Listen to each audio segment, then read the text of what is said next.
Assalamualaikum warahmatullahi wabarakatuh. Kembali lagi bersama saya Narlita Agnestin.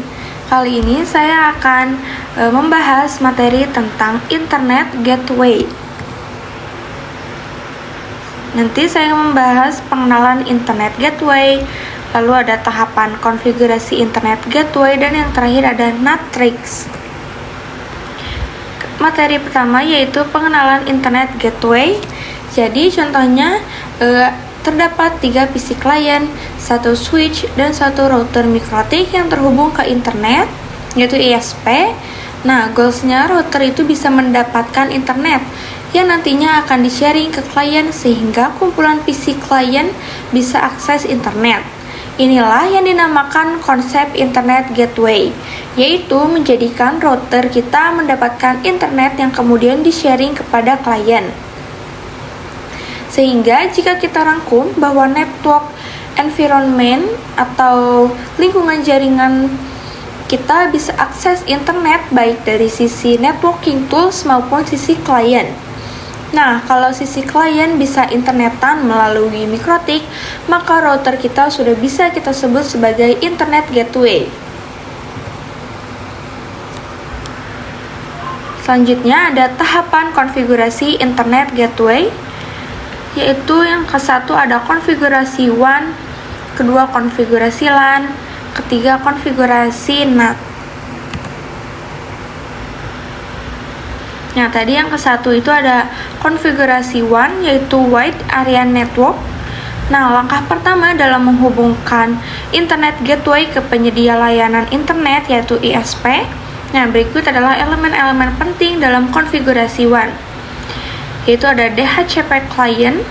Jadi, jika ISP Anda menyediakan DHCP server, router akan berfungsi sebagai DHCP client yang secara otomatis mendapatkan pengaturan jaringan dari ISP. Prosesnya yaitu router mengirimkan permintaan DHCP ke ISP, dan ISP ini memberikan alamat IP, subnet mask, gateway, dan DNS.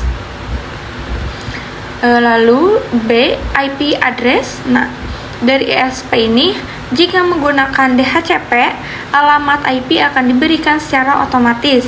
Jika menggunakan static IP, kita itu harus memasukkan alamat IP yang diberikan oleh ISP secara manual.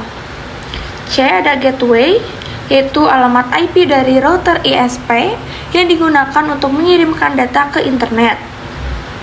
Nah, pengaturannya, jika menggunakan DHCP, gateway ini biasanya diatur secara otomatis. Jika menggunakan static IP, kita harus memasukkan alamat gateway yang diberikan oleh ISP.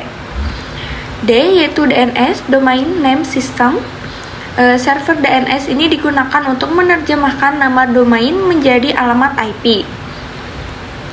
Pengaturannya, jika menggunakan DHCP, DNS biasanya diatur secara otomatis. Jika menggunakan static IP, kita harus memasukkan alamat DNS yang diberikan oleh ISP atau menggunakan DNS public, misalnya Google DNS 8.8.8.8.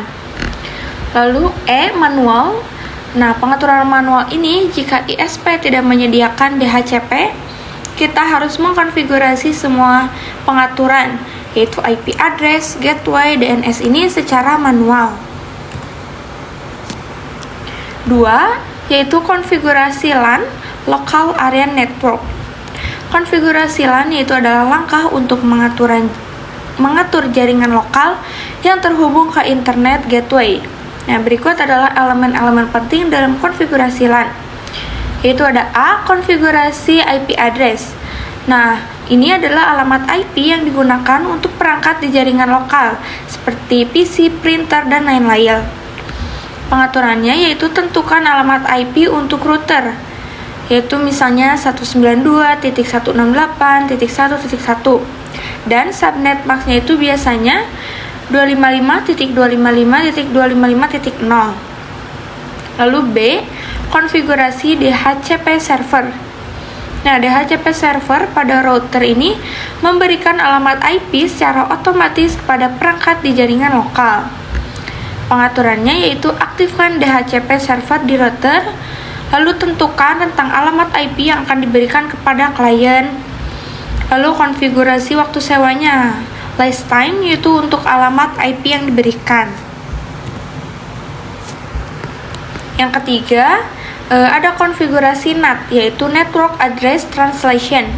Nah, NAT ini memungkinkan beberapa perangkat di jaringan lokal untuk berbagi satu alamat IP publik. Berikut adalah elemen-elemen penting dalam konfigurasi NAT, yaitu ada A, chain, yaitu adalah urutan aturan yang digunakan untuk memproses paket data. Dalam konteks NAT, biasanya menggunakan chain, yaitu post routing, yaitu untuk mengubah alamat IP sumber paket yang keluar dari jaringan lokal. B, yaitu out interface, adalah antarmuka jaringan yang digunakan untuk mengirimkan paket keluar dari router ke internet. Pengaturannya yaitu tentukan antarmuka yang terhubung ke ISP, misalnya adalah WAN. C, yaitu action, adalah tindakan yang diambil pada paket yang sesuai dengan aturan NAT. Pengaturannya itu adalah masquerade, yaitu untuk mengubah alamat IP sumber paket menjadi alamat IP public router. Ini digunakan untuk koneksi dinamis. Lalu ada SNAT atau short NAT, untuk mengubah alamat IP sumber paket menjadi alamat IP tertentu yang ditentukan. Nah, materi terakhir yaitu NAT tricks, yaitu NAT ini hanya untuk user tertentu. Jadi NAT itu adalah tadi Network Address Translation. Nah, ada beberapa trik untuk NAT, yaitu 1. Hairpin NAT. Nah, ini memungkinkan perangkat di jaringan lokal untuk mengakses layanan yang sama di jaringan lokal menggunakan alamat publik. Pengaturannya yaitu buat aturan NAT yang mengizinkan akses dari alamat IP lokal ke alamat IP lokal melalui alamat publik. Ini berguna untuk aplikasi seperti server web atau game yang diakses oleh pengguna di jaringan yang sama. 2. Ada single IP NAT, yaitu menggunakan satu alamat IP publik untuk beberapa pengguna atau perangkat di jaringan lokal. Pengaturannya, konfigurasi SNAT untuk mengubah alamat IP sumber paket menjadi satu alamat IP publik. Ini mengurangi penggunaan alamat IP publik dan efisien untuk jaringan kecil. 3. Port forwarding, yaitu mengarahkan lalu lintas dari alamat IP publik dan port tertentu ke alamat IP lokal dan port yang sesuai. Pengaturannya yaitu buat aturan NAT dengan chain DST-NAT untuk mengarahkan paket yang masuk ke alamat IP lokal. Ini berguna untuk aplikasi seperti server FTP, web, atau game yang memerlukan akses dari luar jaringan. Yang keempat ada NAT berdasarkan user. Nah, ini untuk mengatur NAT untuk pengguna tertentu berdasarkan alamat IP atau MAC address. Pengaturannya itu buat aturan NAT yang spesifik untuk alamat IP atau MAC address pengguna yang ingin diatur. Ini memungkinkan kontrol lebih besar atas akses dan penggunaan bandwidth untuk pengguna tertentu.